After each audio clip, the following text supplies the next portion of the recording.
ಭಾರತದ ವಿರುದ್ಧ ಅಣ್ವಸ್ತ್ರ ಬೆದರಿಕೆ ನೀಡಿರುವ ಪಾಕ್ ಜನರಲ್ ಮುನೀರ್ ಬೆದರಿಕೆಯ ಹೇಳಿಕೆ ನೀಡಿರುವುದು ಅಮೆರಿಕ ನೆಲದಿಂದ. ಪಾಕ್ ಅಸ್ತಿತ್ವಕ್ಕೆ ಸಂಚಕಾರ ಉಂಟಾದರೆ ಅಣ್ವಸ್ತ್ರ ಬಳಕೆಗೆ ಹಿಂಜರಿಯಲ್ಲ. ಪಾಕಿಸ್ತಾನದ ಅಸ್ತಿತ್ವಕ್ಕೆ ಸಂಚಕಾರ ಬಂದರೆ ಅರ್ಧ ಜಗತ್ತೇ ಸರ್ವನಾಶ. ಇವೆಲ್ಲವುಗಳನ್ನ ನೋಡೋಣ ಹಂದಿ ಮುನೀರ್ ಹರಾಮಿ ರಾಜಕೀಯ ಕಾರ್ಯಕ್ರಮದಲ್ಲಿ. ನಾನು ದೀಕ್ಷಾ ಶಾಂತರಾಜ್. ಇದು ಮುನೀರ್ ಅನ್ನೋ ಪಾಕಿಸ್ತಾನದ ಮೂರ್ಖ ಜನರಲ್ ಕರ್ಮಕಾಂಡದ ಸ್ಟೋರಿ. ಹಂದಿ ಮುನೀರ್ ಎಂದೇ ಹೆಸರಾಗಿರೋ ಈ ಪಾಕಿಸ್ತಾನಿ ಇಡಿಯಟ್ ಭಾರತದ ಬಗ್ಗೆ ಹಾಗೂ ಇಡೀ ವಿಶ್ವದ ಬಗ್ಗೆ ಹೇಳಿರುವುದೇನು ಅನ್ನೋದನ್ನ ತೋರಿಸ್ತೀವಿ ನೋಡಿ. ಭಾರತ ವಿರುದ್ಧ ಮತ್ತೊಮ್ಮೆ ವಿಷ ಚುಮ್ಮಿದ ಹಂದಿ ಮುನೀರ್. ಪಾಕಿಸ್ತಾನ ಜನರಲ್ ಹಂದಿ ಮುನೀರ್ ಭಾರತದ ಭದ್ರಕ್ಕೆ ಧಕ್ಕೆ ಉಂಟು ಮಾಡುವಂತ ಹೇಳಿಕೆಯೊಂದನ್ನು ಕೊಟ್ಟಿದ್ದಾನೆ. ಮುನೀರ್ ಏನು ಹೇಳಿದ್ದಾನೆ ಎನ್ನುವುದನ್ನು ನೋಡುವ ಮೊದಲು ನಮಗೆ ಪಾಕಿಸ್ತಾನ ಎಂದರೆ ಏನು ನೆನಪಾಗುತ್ತದೆ ಅನ್ನುವುದನ್ನು ಸ್ವಲ್ಪ ನೆನಪಿಸಿಕೊಳ್ಳಿ.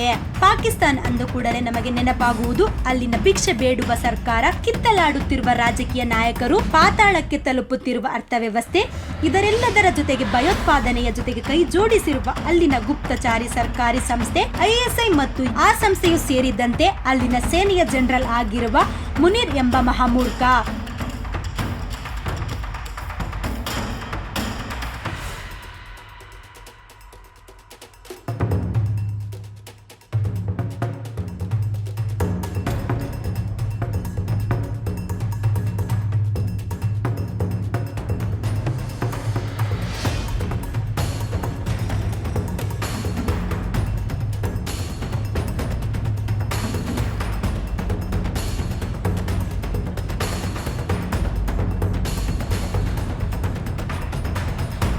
ಹೌದು, ಪಾಕಿಸ್ತಾನ ಸೇನೆಯ ಸರ್ವೋಚ್ಚ ಜನರಲ್ ಆಗಿರುವ ಅಸೀಂ ಮುನೀರ್ ಎಂಬ ಈ ವ್ಯಕ್ತಿ ಆಡುವ ವಿಚಿತ್ರ ಆಟಗಳ ಹೇಳಿಕೆಗಳಿಂದಾಗಿ ಅವನನ್ನು ಅಮೆರಿಕಾದ ಸೆಂಟರ್ ಒಬ್ಬರು ಹಂದಿ ಮುನೀರ್ ಎಂದೇ ಕರೆದಿದ್ದರು. ಮುನೀರ್ ತನಗೆ ಹಂದಿ ಎನ್ನುವ ಬಿರುದು ಸಿಕ್ಕಾಗಲೂ ಬದಲಾಗಿಲ್ಲ.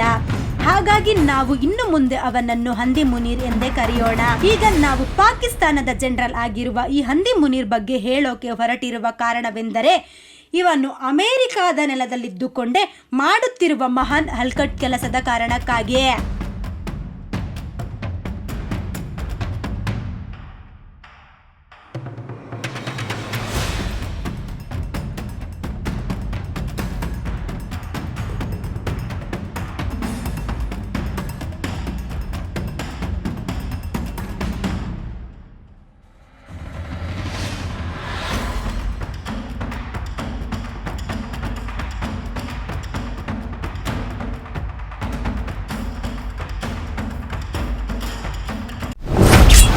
ಭಾರತದ ವಿರುದ್ಧ ಅಣುವಸ್ತ್ರ ಬೆದರಿಕೆ ಹಾಕಿದ್ದ ಪಾಕ್ ಜನರಲ್ ಮುನೀರ್.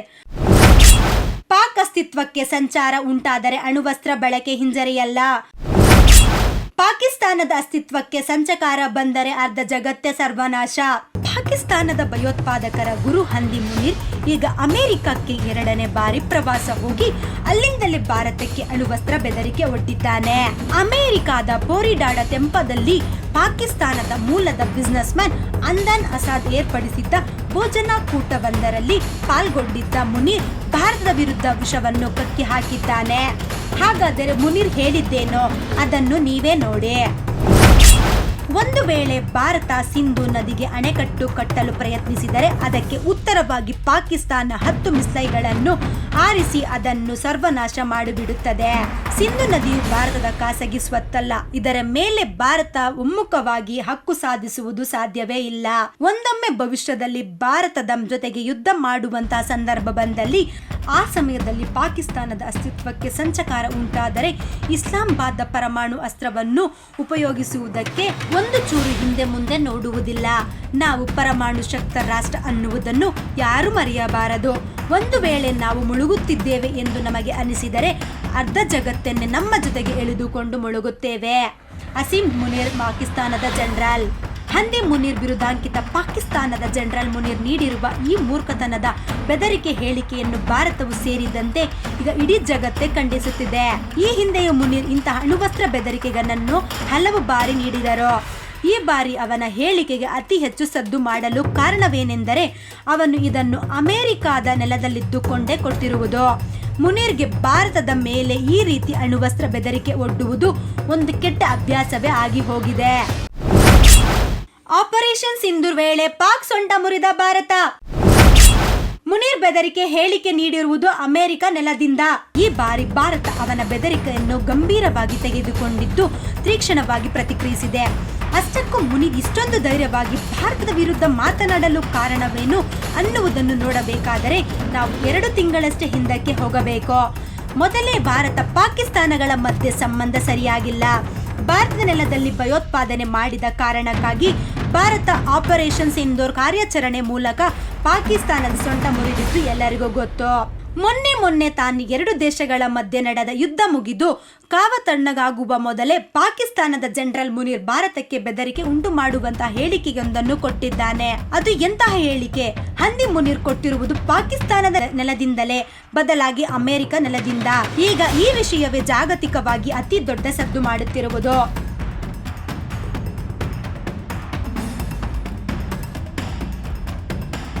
ಅಮೆರಿಕ ನೆಲದಲ್ಲಿ ನಿಂತು ಜಗತ್ತನ್ನೇ ಸರ್ವನಾಶ ಮಾಡುವುದಾಗಿ ಮುನೀರ್ ಜಗತ್ತಿಗೆ ಬೆದರಿಕೆಯನ್ನ ಹಾಕಿದ್ದಾರೆ. ಪಾಕಿಸ್ತಾನ ಬರೀ ಅಮೆರಿಕ ಅಷ್ಟೇ ಅಲ್ಲ, ಚೀನಾ, ಉತ್ತರ ಕೊರಿಯಾದಿಂದಲೂ ಸ್ನೇಹದಿಂದ ಇರುವುದರಿಂದಲೇ ಅದಕ್ಕೆ ಇಷ್ಟೊಂದು ಪೊಗರು ಬರಲು ಕಾರಣ ಎನ್ನುವ ಮಾತುಗಳು ಸಹ ಸುಳ್ಳಲ್ಲ. ಟ್ರಂಪ್ ಊಟಕ್ಕೆ ಕರೆದಿದ್ದ ಮುನೀರ್ ಬಂಡ ಧೈರ್ಯಕ್ಕೆ ಕಾರಣ. ಟ್ರಂಪ್ ಅತ್ಯಾಪ್ತ ಎಂದು ಬೀಗುತ್ತಿದ್ದಾನೆ ಅಸೀಂ ಮುನೀರ್. ಕೇವಲ 1 ತಿಂಗಳ ಅಂತರದಲ್ಲಿ 2ನೇ ಬಾರಿ ಅಮೆರಿಕ ಪ್ರವಾಸದಲ್ಲಿರುವ ಪಾಕಿಸ್ತಾನದ ಜನರಲ್ ಹಂದಿ ಮುನೀರ್ ಇದೇ ಸಮಯದಲ್ಲಿ ಭಾರತಕ್ಕೆ ಬಹಿರಂಗವಾಗಿ ಬೆದರಿಕೆ ಒಡ್ಡಿಬಿಟ್ಟಿದ್ದಾನೆ. ಅದು ಎಂತಹ ಬೆದರಿಕೆ ಅಂತೀರಾ? ಅಣ್ವಸ್ತ್ರ ಬೆದರಿಕೆ. ಭಾರತದಾದ್ಯಂತಹ ಬಲಿಷ್ಠ ರಾಷ್ಟ್ರಕ್ಕೆ ಪಾಕಿಸ್ತಾನದ ಈ ಹಂದಿ ಬಗ್ಗೆ ಬೆದರಿಕೆ ಒಡ್ಡಲು ಅಷ್ಟೊಂದು ಧೈರ್ಯ ಬಂದಿದ್ದಾದರೂ ಹೇಗೆ ಎನ್ನುವ ಪ್ರಶ್ನೆ ಹಲವರನ್ನು ಕಾಡದೇ ಇರದು. ಇದನ್ನು ಅರ್ಥ ಮಾಡಿಕೊಳ್ಳಬೇಕಾದರೆ ನಾವು ಸರಿಯಾಗಿ 2 ತಿಂಗಳ ಹಿಂದೆ ಹೋಗಬೇಕು. ಭಾರತ ಪಾಕ್ ಯುದ್ಧದ ಕದನ ವಿರಾಮದ ನಂತರ ಜನರಲ್ ಮುನೀರ್ ಅಮೆರಿಕ ಅಧ್ಯಕ್ಷ ಡೊನಾಲ್ಡ್ ಟ್ರಂಪ್ನ ಆಹ್ವಾನದ ಮೇರೆಗೆ ಅಮೆರಿಕಕ್ಕೆ ಭೇಟಿ ನೀಡಿದ್ದ.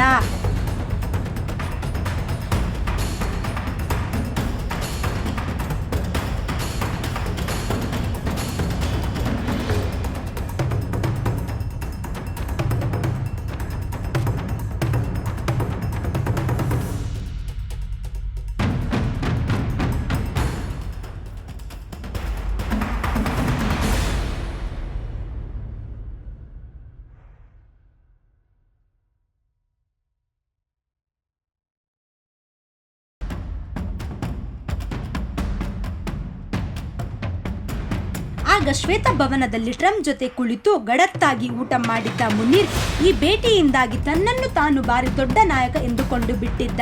ಅಲ್ಪನಿಗೆ ಐಶ್ವರ್ಯ ಸಿಕ್ಕರೆ ಅರ್ಧರಾತ್ರಿಯಲ್ಲಿ ಕೊಡೆ ಹಿಡಿದರು ಎನ್ನುವಂತೆ ಟ್ರಂಪ್ ಆಹ್ವಾನ ಕಾರಣದಿಂದಾಗಿ ಮುನೀರ್ ತಾನು ಟ್ರಂಪ್ಗೆ ಆತೃಪ್ಯ ಎಂದುಕೊಂಡು ಬಿಟ್ಟ. ಹೀಗಾಗಿ ಟ್ರಂಪ್ ಕಾರಣದಿಂದಲೇ ಭಾರತದ ಜೊತೆ ಕದನ ವಿರಾಮವಾಗಿದ್ದು, ಹಾಗಾಗಿ ಟ್ರಂಪ್ ಸಾಹೇಬರಿಗೆ ನೊಬೆಲ್ ಶಾಂತಿ ಪುರಸ್ಕಾರ ಕೊಡಬೇಕೆಂದು ಬಕೆಟ್ ಹಿಡಿದಿದ್ದು ಯಾರು ಮರೆಯಲು ಸಾಧ್ಯವಿಲ್ಲ. ಹೀಗೆ ಅಮೆರಿಕ ಅಧ್ಯಕ್ಷ ಟ್ರಂಪ್ ಬೂಟ್ ನಿಕ್ಕಿದ ಹಂದಿ ಮುನೀರ್ನ ಚಾಕರಿಯ ಕಾರಣದಿಂದಲೇ ಟ್ರಂಪ್ ಪಾಕಿಸ್ತಾನದ ಜೊತೆ ಬಹುದೊಡ್ಡ ವ್ಯಾಪಾರದ ಡೀಲ್ ಅನ್ನು ಸಹ ಮಾಡಿದ್ದು.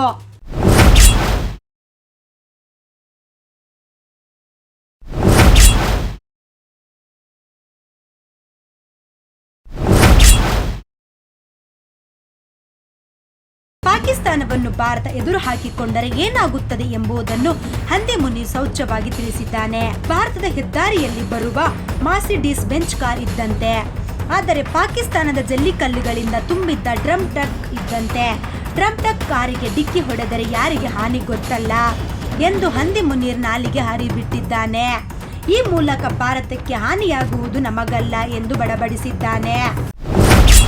ಮುನೀರ್ ಬೆದರಿಕೆಗೆ ತೀಕ್ಷ್ಣ ಪ್ರತಿಕ್ರಿಯೆ ನೀಡಿರುವ ಭಾರತ, ಪರಮಾಣು ಖಡ್ಗ ಜಳಪಿಸುವುದೇ ಪಾಕ್ ಕೆಲಸ.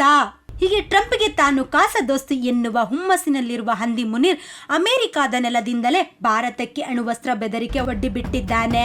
ಬರೀ ಭಾರತ ಮಾತ್ರವಲ್ಲ, ಇಡೀ ವಿಶ್ವಕ್ಕೆ ಬೆದರಿಕೆ ಒಡ್ಡಿಬಿಟ್ಟಿದ್ದಾನೆ. ಪಾಕಿಸ್ತಾನಿನ ಜನರಲ್ ಮುನೀರ್ ಈ ರೀತಿ ಒಡ್ಡಿರುವ ಅಣ್ವಸ್ತ್ರ ಬೆದರಿಕೆ ಈಗ ಇಡೀ ಜಗತ್ತಿನ ಗಮನ ಸೆಳೆದಿರುವುದು. ಏಕೆಂದರೆ ಪಾಕಿಸ್ತಾನ ಈ ಬಾರಿ 3ನೇ ದೇಶವೊಂದಕ್ಕೆ ಅಣ್ವಸ್ತ್ರ ಬೆದರಿಕೆ ಒಡ್ಡಿದ್ದು ಅಮೆರಿಕದ ನೆಲದ ಮೇಲಿನಿಂದ. ಹೀಗಾಗಿ ಈಗ ಇಡೀ ಜಗತ್ತೇ ಮುನೀರ್ನ ಈ ಅಣ್ವಸ್ತ್ರ ಬೆದರಿಕೆ ಬಗ್ಗೆ ಕಟುವಾಗಿ ಪ್ರತಿಕ್ರಿಯಿಸಿದೆ. ಜಗತ್ತು ಈ ಬಗ್ಗೆ ಏನು ಹೇಳಿದೆ ಎಂದು ನೋಡುವ ಮುನ್ನ ಭಾರತದ ಮುನೀರ್ ಹೇಳಿಕೆಗೆ ತಿರುಗೇಟು ನೀಡಿದ್ದೆ ಹೇಗೆ ಎನ್ನುವುದನ್ನು ತೋರಿಸ್ತೀವಿ ನೋಡಿ. ಅಣ್ವಸ್ತ್ರ ಬೆದರಿಕೆ ಪಾಕಿಸ್ತಾನದ ತಂತ್ರವಾಗಿದೆ. ಪಾಕಿಸ್ತಾನದ ಪರಮಾಣು ಬೆದರಿಕೆಗೆ ಭಾರತ ಮಣಿಯುವುದಿಲ್ಲ. ರಾಷ್ಟ್ರೀಯ ಭದ್ರತೆಯನ್ನು ಕಾಪಾಡಲು ಬೇಕಾದ ಎಲ್ಲ ಅಗತ್ಯ ಕಾರ್ಯಕ್ರಮಗಳನ್ನು ಕೈಗೊಳ್ಳುವುದಾಗಿ ವಿದೇಶಾಂಗ ಸಚಿವಾಲಯ ತಿಳಿಸಿದೆ.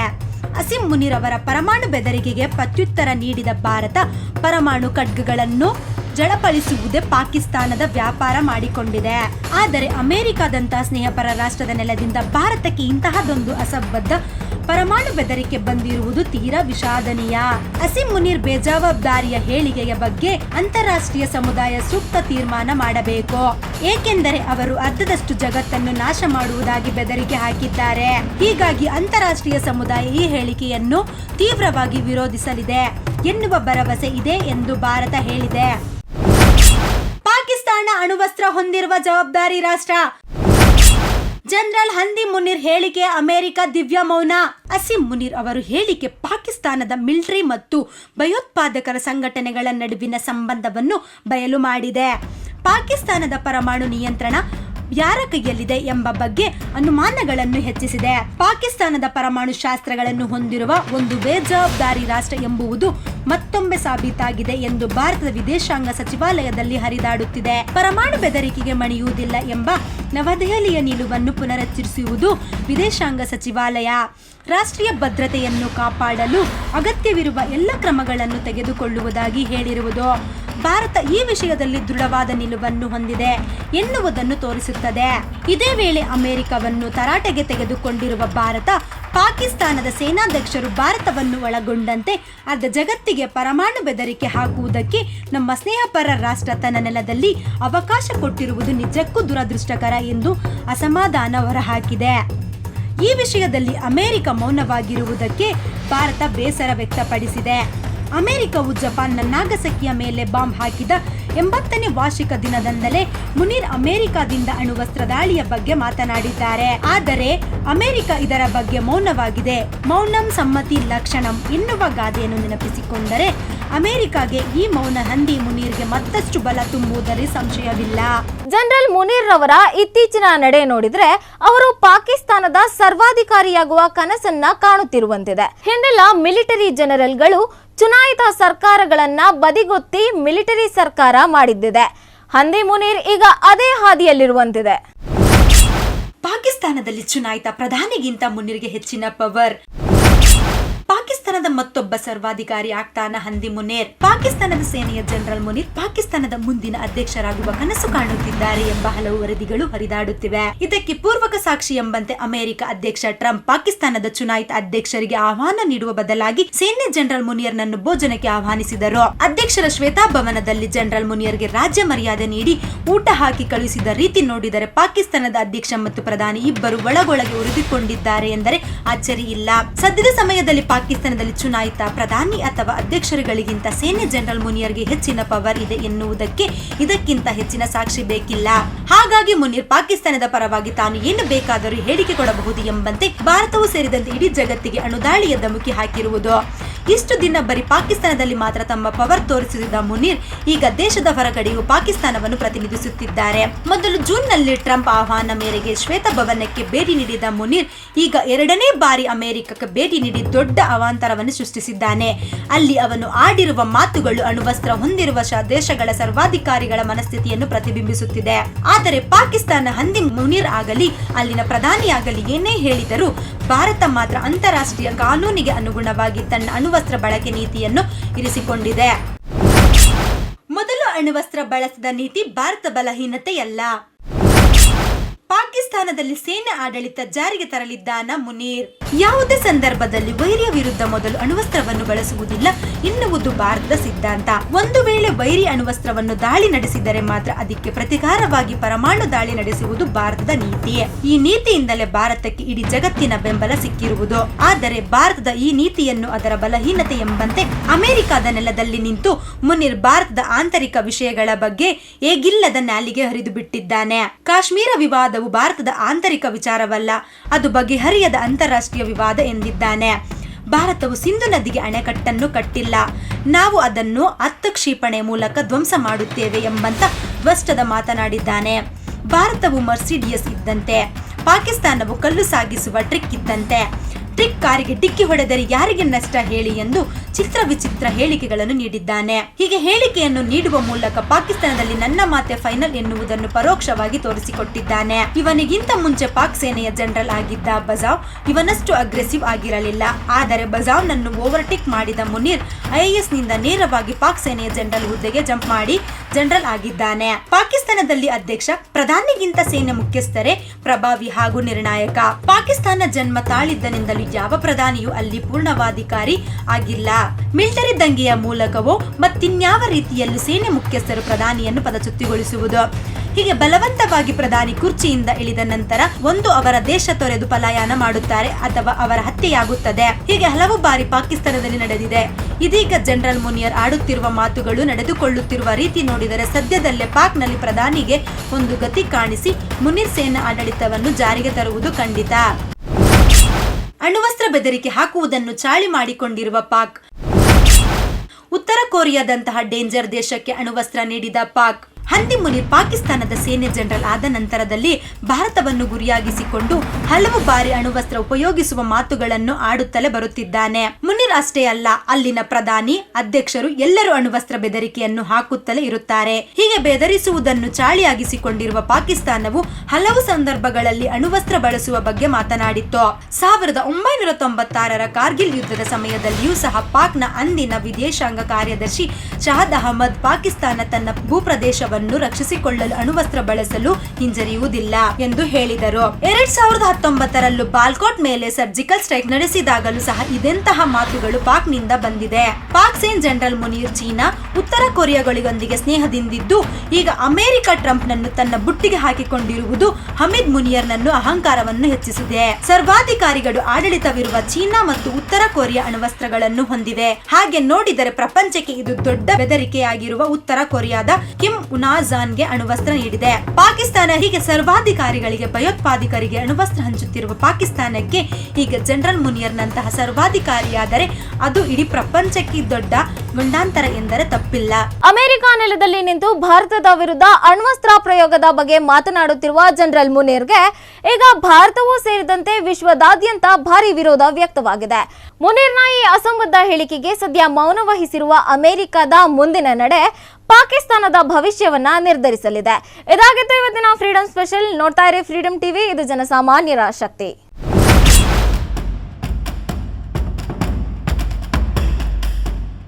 ಕ್ಷಣ ಕ್ಷಣದ ಸುದ್ದಿಗಳಿಗಾಗಿ ಫ್ರೀಡಂ ಟಿವಿ ಸಬ್ಸ್ಕ್ರೈಬ್ ಮಾಡಿ, ಲೈಕ್ ಮಾಡಿ ಹಾಗೂ ಫಾಲೋ ಮಾಡಿ. ಹೊಸ ಸುದ್ದಿಗಳ ನೋಟಿಫಿಕೇಶನ್ಗಾಗಿ ಬೆಲ್ ಐಕಾನ್ ಮೇಲೆ ಕ್ಲಿಕ್ ಮಾಡಿ.